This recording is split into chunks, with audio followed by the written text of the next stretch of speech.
everyone. My name is Michelle, an education counselor from INTI International University and Colleges Malaysia. INTI offers a wide range of programs like business, arts and design, physiotherapy, law, and more. One of our most famous programs will be our 3+0 business program, whereby we partner with the University of Hertfordshire, UK. In other words, you will be able to obtain a foreign degree at an affordable cost. If you're interested to study in INTI and would like to find out more, but you're unsure how due to the current lockdown situation, don't fret. Stay at home and let me help you. Do book an online counseling session with me as per the details seen. Stay home, stay safe, and see you online soon.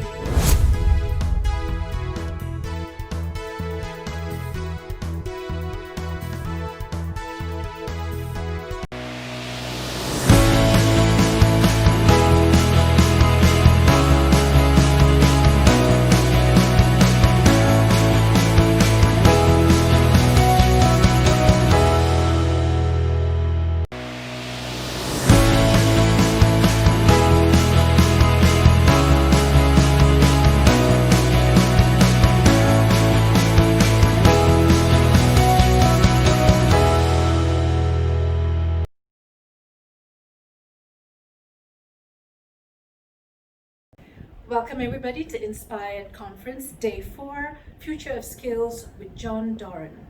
Harnessing your network and relationship currency to thrive in a world of busy.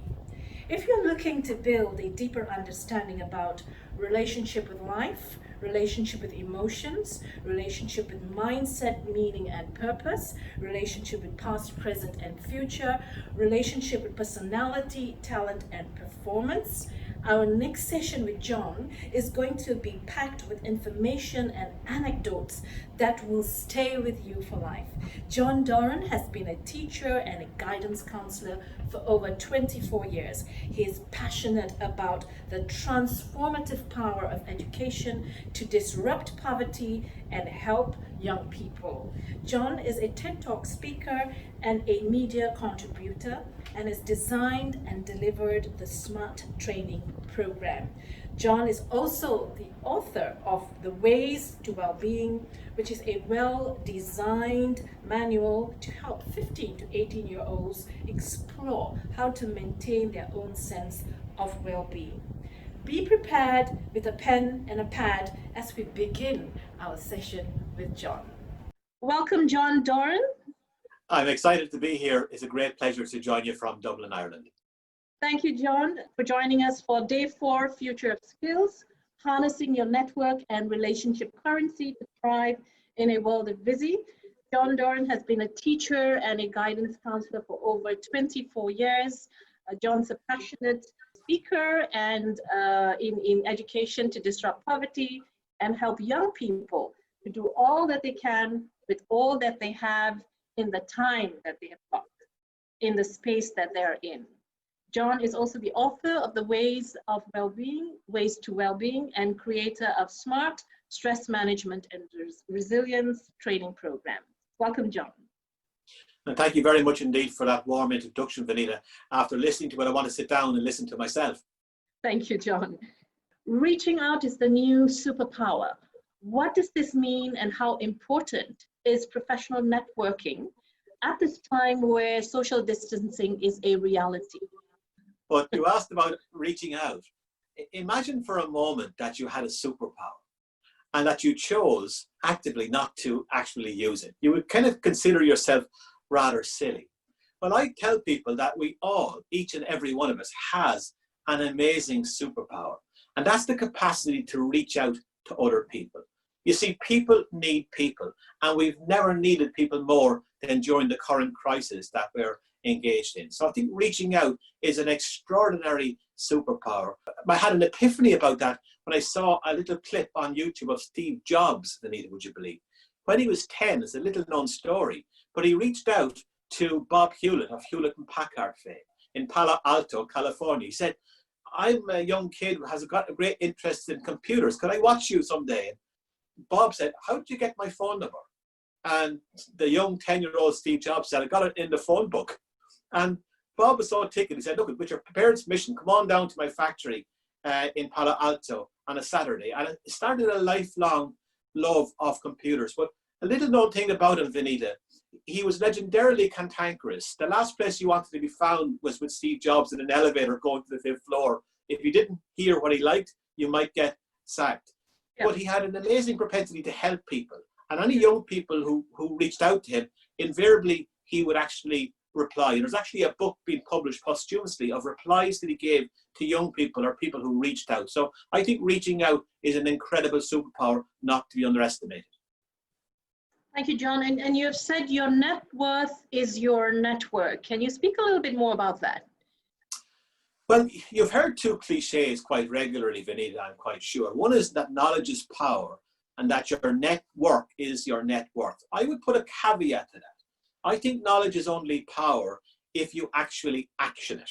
And I would also say that your network is only your net worth if you tap into it.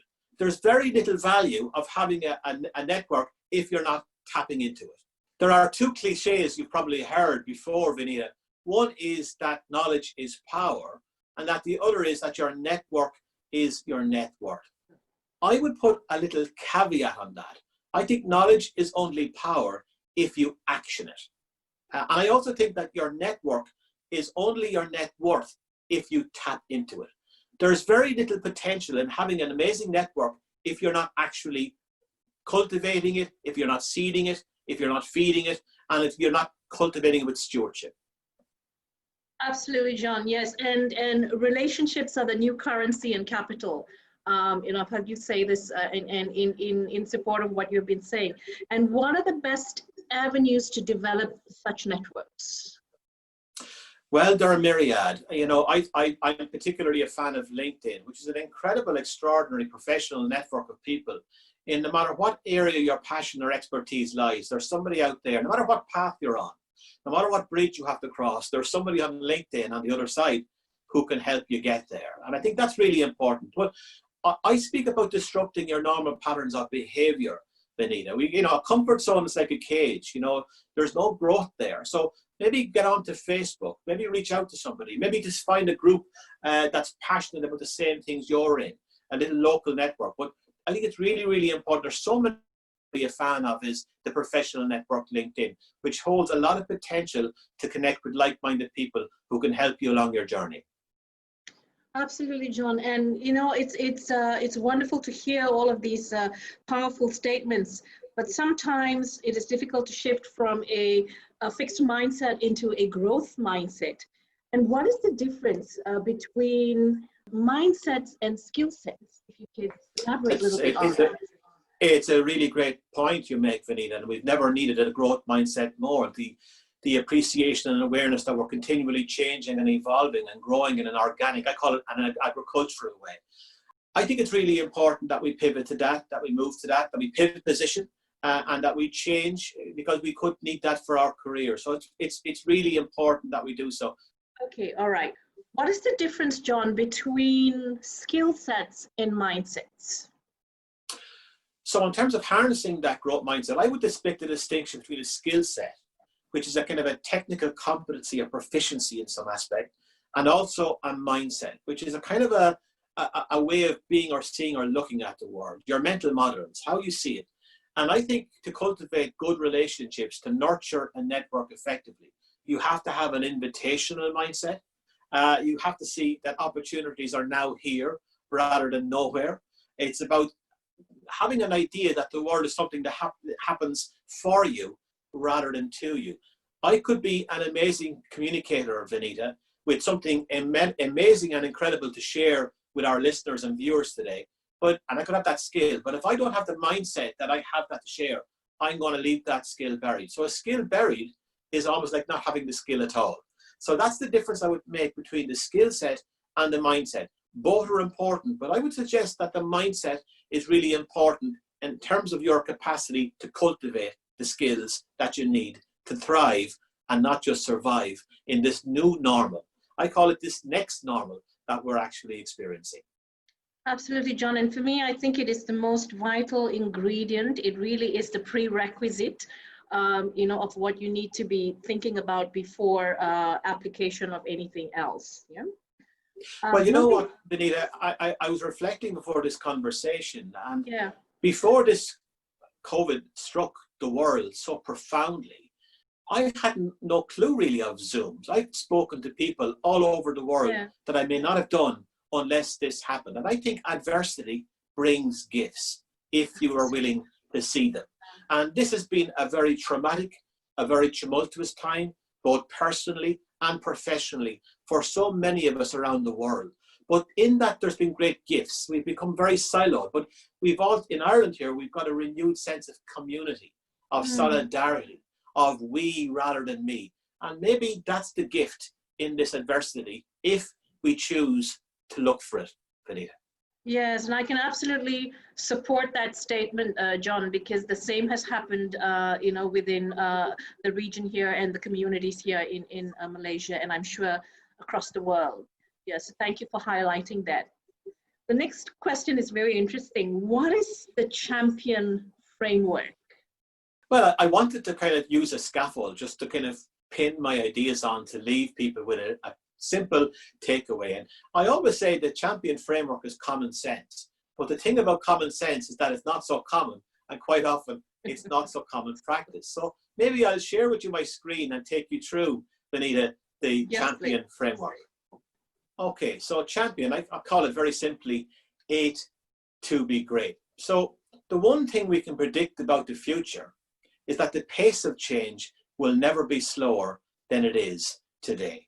So it's never been more important that we pivot to a new place, because potentially we may be changing our career. So cultivating a network has never been more important in the present times and circumstances. So the C in champion stands for currency. As we mentioned before, your network potentially is your net worth. You know, it's your relationship capital. And if you think of a battery, how full or how fully charged is your relationship battery? How can you make an investment into it? Because I think it's going to be really important. It's not really what you know in this knowledge economy. It's not really who you know. It's really, I think, who knows you and for what reason. So what are you broadcasting, and who's picking up upon the signal? So looking inside that network, I mean, there could be contact that you have that has that piece of advice that you have, that piece of encouragement. Maybe you can wire into those networks. So there's two things: looking at people you're not contacted with, but who are you already connected with that can add value, or conversely, you can add value to. Networking is hard work because it's heart work. It comes from passion. And I love the word passion because you break it down, it is pass I, small I, on. So a big I is ego. No, it's passing your contribution on. And most successful people have been helped along the way. There's no such thing as a self-made person. So when you come with vulnerability, I think it's really important, because with the heart and you being fully you comes trust. And I actually think in a world that's become more disconnected, even though paradoxically we've never more connected electronically, I think trust is really, really a valuable commodity. I think trust is the new gold. So whilst we're physically distancing, whilst we're socially distancing, we do not have to be emotionally distant. And heart is really important. So the hard work of networking is because it allows us to be vulnerable. It allows us to actually be ourselves. So that's the authenticity piece. Sorry, go back to authenticity. So authenticity is being you with skill. Authenticity is not about being perfect. And somebody who portrays perfection is not being authentic. So to be you fully, to embrace yourself, your idiosyncrasies, I call it your weirdness, is really important. That could be your USP. Be yourself with skill. And then mindset, I think, is extremely important. I mean, opportunities are nowhere, or opportunities are now here. Have an invitational mindset. Actually be open to opportunities. That's where serendipity comes in, reaching out to people, having an awareness that, you know what, something really good could come at the other side of this pandemic. How can I use what's happening right now as fertilizer to get better, to solidify relationships, to go back to relationships that were previously in my life that maybe have got lost along the way. Really important to develop that growth mindset that we're moving, evolving. There could be some growth in this for me. The P in pause stands for pause. You know, in a world that's going exponentially faster, there's power in a pause. So what is a pause? It's a kind of a conscious moment taken just to gather ourselves. And I think the present pandemic gives us a chance collectively to gather ourselves, to take a breath in a world of busy, the tyranny of busyness, human beings rather than human doings. To ask yourself, well, what am I about? Who am I? What might I become? What are my strengths? What are my values? Who can help me? Who can I help? Just to actually gather ourselves, I think is one of the great gifts that are hidden amidst this pandemic. And then initiative. I think this is really important. You know, I have a question for people. How much sofa do you do? And by that I mean sitting back, being a victim, expecting other people to do things, expecting all these great opportunities to knock politely on the door and say, golly, I've been waiting for you. It doesn't happen like that. You've got to be willing to take initiative. You've got to be willing to get out there, to make that contact, to make that phone call, to send that connection request to somebody. And from that, great things happen. Givers gain. So I think that reaching out is an incredible superpower. The power and art of asking is an incredible superpower. And then opportunity. Opportunities don't come tethered to things. They come attached to people. People need people and never needed them more than they. So there's great opportunities out there. So you have no idea of the most amazing opportunity that exists on the other side of the next connection. So whatever path you're on, whatever bridge you need to cross, there's somebody over there who can help you. So if you have that disposition, that mindset, that invitational, that generosity, that heart, coming from that heart space, it could literally, one connection could change your life. I passed this sign one day and I just took a picture of it. I thought this is interesting. Opportunity could strike in 5 minutes. Somebody could watch this presentation and have an epiphany, a light bulb moment, say, yes, I can do that. What I'm saying anyone could do, but perhaps only 10% of people actually action it. So that's the end of Champion is network, to seed your network, to cultivate it, to feed it, occasionally weed it. But life is a circle, so don't burn any bridges because you never know when you might need that person in your network. But to be paying conscious attention to your network is really good. Maybe the question you could ask every day is, who can I help today? Who in my network can I help today with no expectation of getting back? Who can I help today would be a really great question, a really great mindset, a really good reframe. Because let's be honest about it. The world is not going to be rewound to pre-COVID. It's going to be reframed. Maybe this is your opportunity to change, to network, to reframe, to have that growth mindset and to nudge yourself in that direction. And finally, the three to remember, I always say to drink, to successfully cultivate good networks, you need to drink, you need to steal, and you need to lie. Now, before Vinita cuts off this presentation, I better clarify. As I said at the start, you need to drink deeply from the reservoir of your networks, the fountain of knowledge that exists there.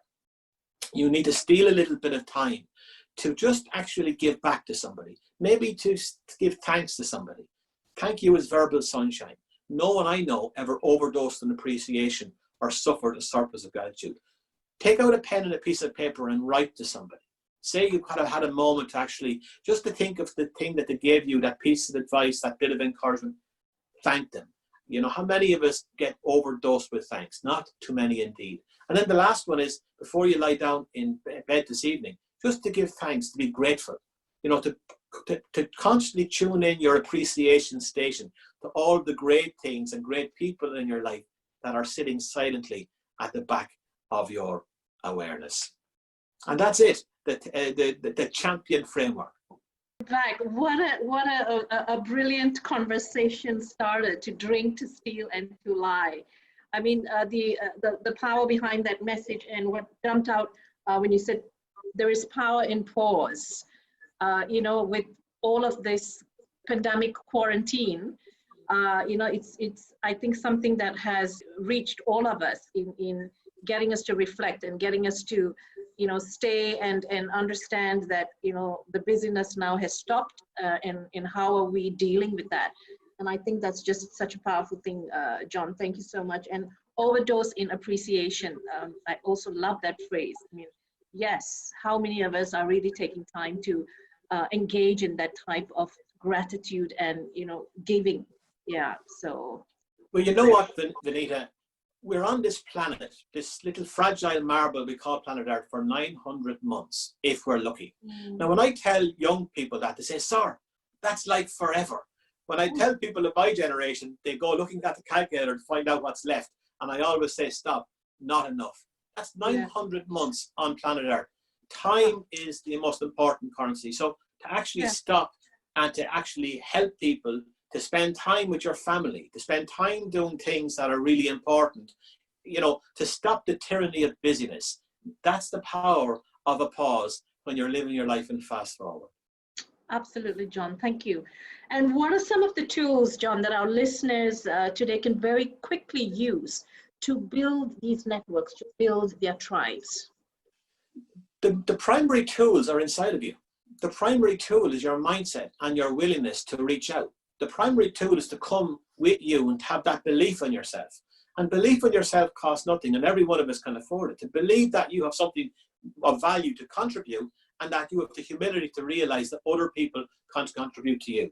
So that's the first thing I would say. The second thing then is to use the amazing platforms that are out there, be it LinkedIn, be it Zoom, the plethora of platforms that are out there, to kind of actually put something out into the universe and see what comes back to you. You might be very pleasantly surprised. Certainly, Vanita, I've had relationships that have added such a richness and vitality to my life, both personally and professionally, that when I took back came because I reached out to somebody.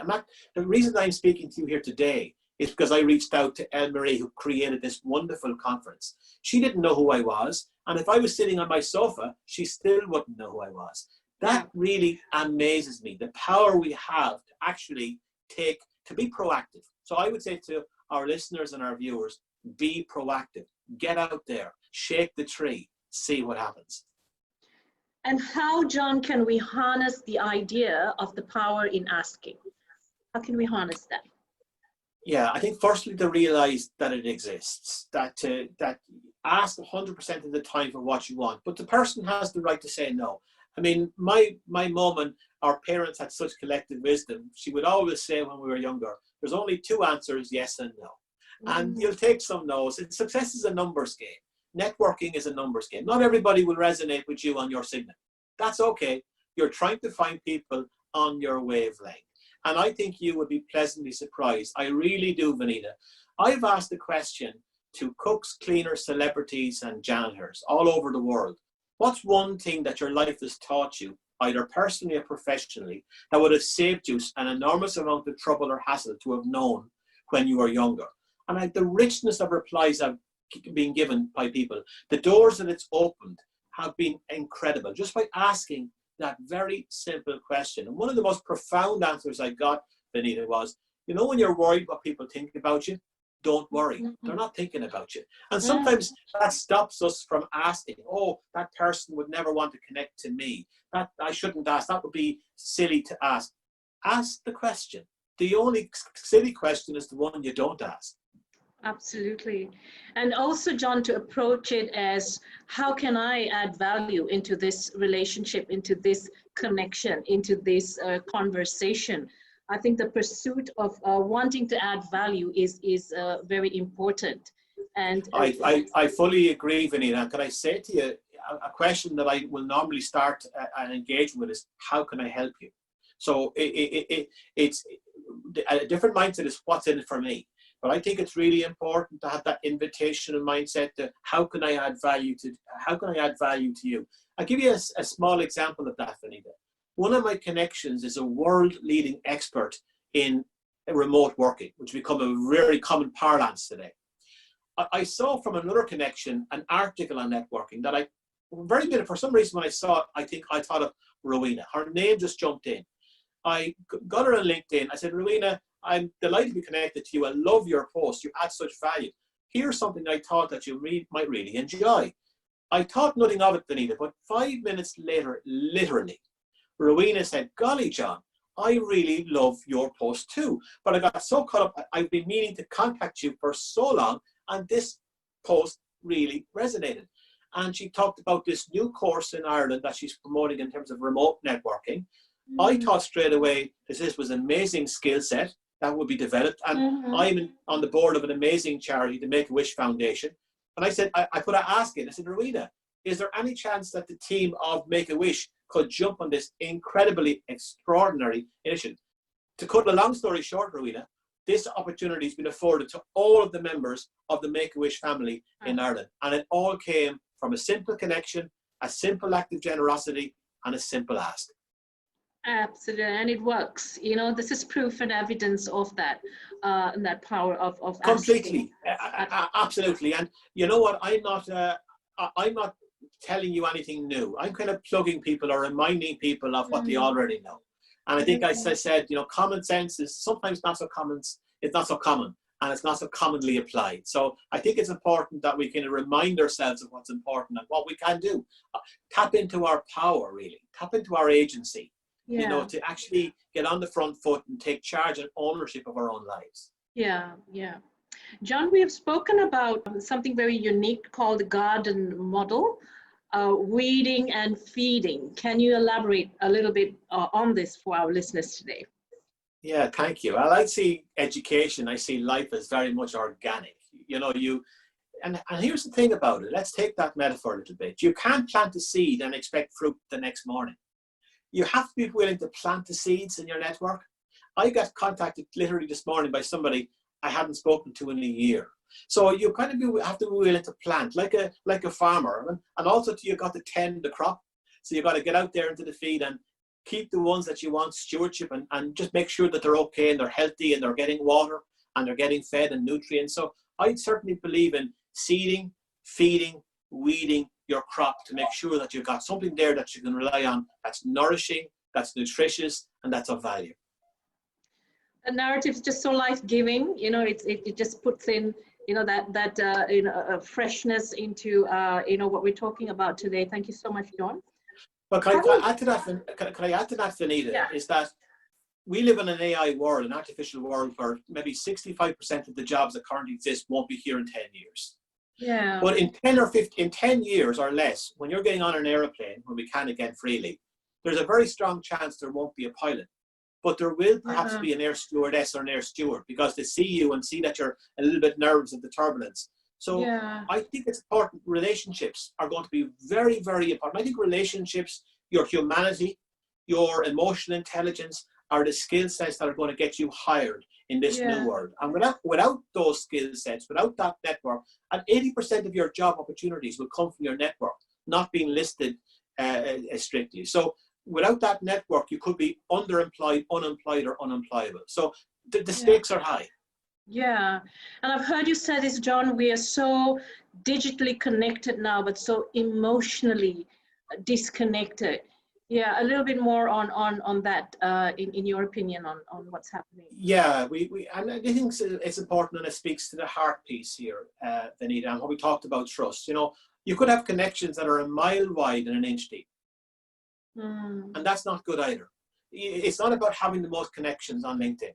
It's not about having a kind of a badge of honor. It's actually the quality rather than the quantity. What are you doing to invest in them, to give a little bit of yourself? That takes energy.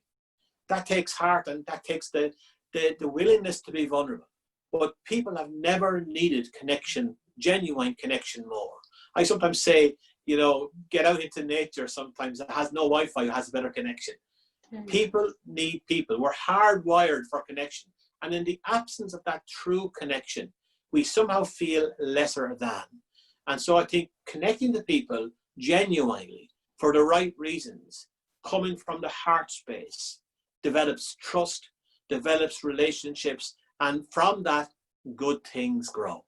Absolutely, yeah. And I've seen that being a teacher myself, John, with preschoolers and young children. I've seen the importance of that human connection, as you say, that heart-to-heart connection, that human presence in very visibly and tangibly there for them. So Well, yeah. I completely 100% agree.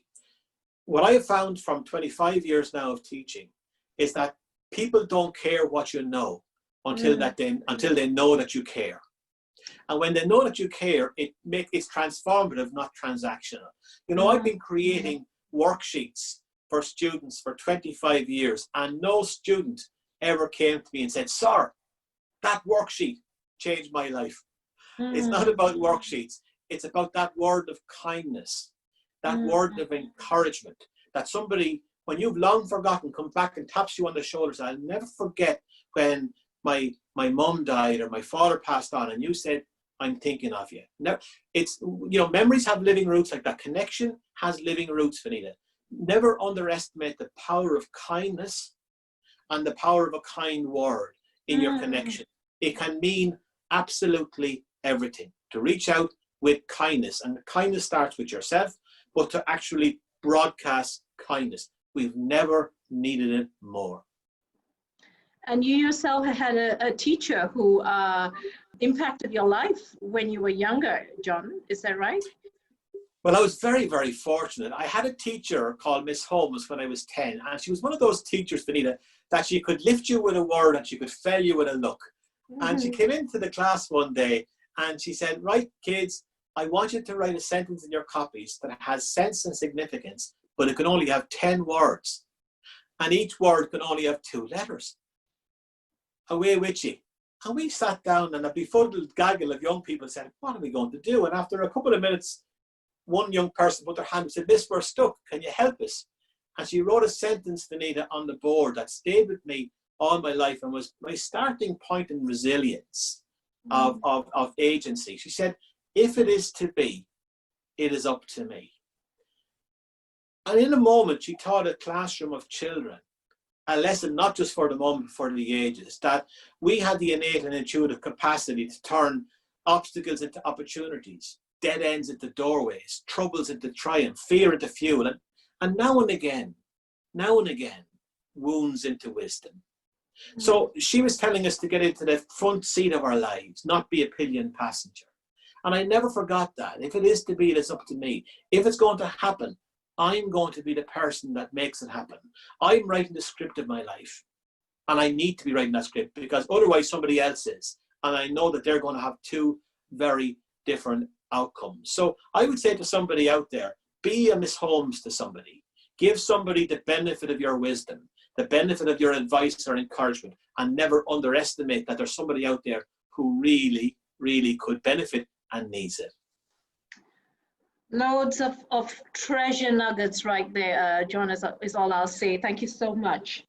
Having designed and delivered numerous well-being in schools programs, what is the core message within that framework and some takeaways for our listeners today?